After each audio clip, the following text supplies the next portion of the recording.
지난주부터 묵상한 말씀을 통해 우리는 예수 그리스도가 어떤 분이신가 설명하는 히브리서 기자의 설명에 대해 살펴보고 있습니다.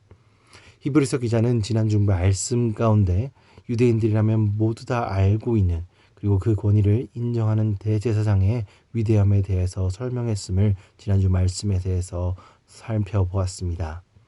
하나님과 직접 마주할 수 있고 하나님의 백성을 하나님과 연결시키는 사명을 감당하였던 대제사장에 대해 그러한 직분에 대해 다시 한번 설명하며 하나님께 직접 명령받은 제사장의 거룩함과 위대함을 설명한 뒤 이제 히브리서 기자는 주일 본문 말씀부터 그렇게 위대한 대제사장보다 더 뛰어나고 더 완벽하신 예수 그리스도의 위대함에 대해서 설명하고 있습니다.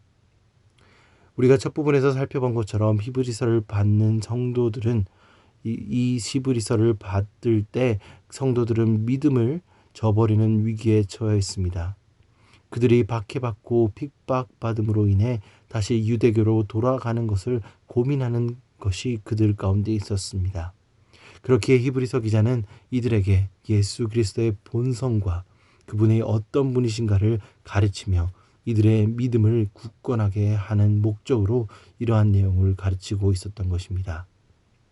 오늘은 혼란한 세상 가운데 또 우리가 믿는 믿음과 하나님의 진리에 대한 말씀에 대한 세상의 태도가 점점 적대적으로 변해가고 있는 이때에 우리는 히브리서 기자의 믿음이 흔들리는 성도들을 향한 해결책에 우리는 집중하고 관심을 가질 필요가 있는 것입니다. 히브리서 기자는 그들이 받는 고난들과 또 그것들을 이겨내는 방법에 대해 그러한 방법론에 대해서 이야기하기보다 예수 그리스도가 누구신가에 대한 그 본질적인 지식과 그 복음의 본질적인 핵심을 성도들에게 집중해서 설명하고 있다는 것을 우리는 히브리서 말씀을 통해 묵상하고 있습니다.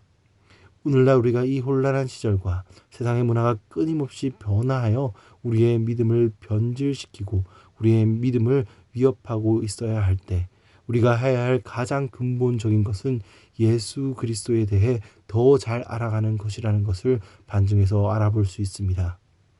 물론 세상의 흐름 가운데 문화 가운데 하나님의 나라를 확장시켜가는 사명이 우리 자녀된 자들에게 있지만 그 전에 우리에게는 예수를 더 잘 알아가는 것 그리고 그분의 성품을 배워가는 것이 더 우선시 되어야 한다는 것입니다.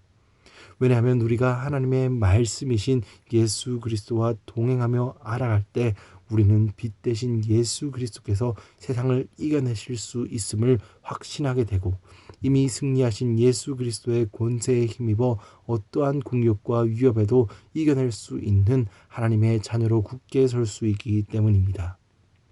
오늘 히브리서 말씀을 묵상하며 예수 그리스도를 더 확실히 알아감으로 어떤 고난과 유혹에도 흔들리지 않고 이겨내시는 성도님들이 되시길 주님의 이름으로 소망합니다. 오늘 말씀은 어제 말씀에 이어 예수님께서 레위지파 계통의 혈족으로 제사장 된 사람들보다 뛰어나심을 나열하고 있습니다. 20절 말씀은 하나님의 맹세가 예수 그리스도의 제사장 되심이 선행되었음을 말씀하고 있습니다.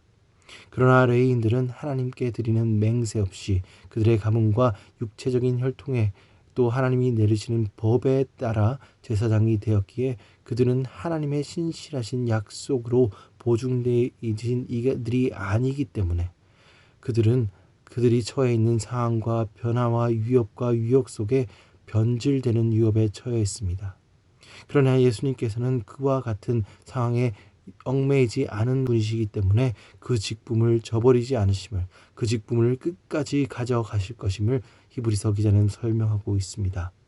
그리고 레위인들 몇만 명 아니 역사상 내려온 그보다 더 많은 숫자들이 제사장들이 있었지만 예수께서 그들보다 더 뛰어나신 것은 그 레위인들은 죽음이라는 필연적 운명에서 피할 수 없기에 그들은 사라지고 없어지지만 예수님께서는 태초 이전부터 영원토록 계시고 죽음의 권세마다 이기신 예수 그리스도의 은혜 권세는 우리에게 영원하시고 불변하신 그 예수 그리스도의 존재로 인해 우리에게 언제든지 그분께 의탁하고 그분을 의지하며 나아갈 수 있는 그러한 기회를 우리에게 허락하신 것입니다. 24절의 말씀에 그가 영원토록 계시고 그가 가신 제사장의 직분도 바뀌시지 않았다는 것은 이러한 예수님의 본성 때문에 가능한 것이었습니다. 그렇게 예수님께서는 그에게 오는 어떠한 이들도 온전히 구원하시며 그들을 위해 영원토록 강구하심으로 우리의 허물과 죄성 그리고 우리가 세상 가운데 흔들릴 때 우리는 그를 의지함으로 굳건히 설 수 있는 권세를 갖게 되는 것입니다. 이렇게 영원하시고 불변하신 예수님의 또 다른 성품은 악이 없으시고 죄가 없으시다는 것입니다. 26절에서 27절 말씀처럼 이러한 특성은 대제사장들이 자기 죄를 대속하는 제사를 드리고 지성소에 나아갔던 그러한 절차를 예수님께서 따를 필요가 없고 그가 그 자신의 스스로를 직접 속죄물로 드린 그 십자가의 사건은 우리의 모든 과거와 현재와 미래의 죄를 능히 사하시는 능력을 보일 수 있게 만든 것입니다. 히브리서를 받은 성도들이 속해 있던 유대교와 또 그들이 모세를 통해 받은 제사의 절차와 효력은 하나님께 받은 말씀이었으나 죄가 없는 예수님과 달리 레위지파 모든 제사장들이 죄를 가지고 있었기에 그들이 드린 제사는 그렇기에 한 번에 우리의 죄를 감당할 수 없었고 매번 엄격한 절차를 지나고 또 다른 속죄물을 가져와 또 그들의 죄를 담당하게 만든 그러한 사이클을 반복하는 그러한 절차였던 것입니다. 오늘 이 말씀에서 우리는 예수 그리스도께서 변하지 않고 영원하신다는 것과 예수 그리스도의 흠 없으신 죄 없으신 그 성품에 대해 살펴볼 수 있었습니다. 이 내용들은 크리스찬이라면 하나님의 복음을 아는 성도라면 너무나 다 기본적으로 알 수 있는 진리입니다. 그리고 우리의 진리를 믿는다고 크리스찬들은 고백합니다. 그럼에도 불구하고 왜 크리스찬들은 시험을 당하고 넘어지는 것일까요? 그것은 우리 안에 있는 연약함 속에 있는 아직도 남아있는 죄성이 예수 그리스도께서 우리의 죄를 지금 담당할 수 없으시다. 다른 곳은 용서할 수 있으지만 네가 하고 있는 그 죄는 용서할 수 없다는 그 거짓말에 우리를 넘어지게 하게 만들기 때문입니다. 그렇기에 우리는 항상 성령의 충만함을 입어 믿음의 방패를 들어 예수 그리스도를 믿는 믿음을 통해 사단의 화전을 소멸하라는 에베소서의 말씀을 의지해야 하는 이유입니다. 사랑하는 성도 여러분, 오늘 말씀을 통해 우리를 위해 영원하시며 흠없으신 대사장 되신 예수 그리스도를 더 명확히 바라볼 수 있는 기회가 되기 원합니다. 오늘 말씀을 통해 그 말씀에 굳게 서서 영적으로 더욱더 굳건해지고 영적으로 더욱더 주님과 단단히 연결되는 성도님들이 되시길 주님의 이름으로 축원드립니다.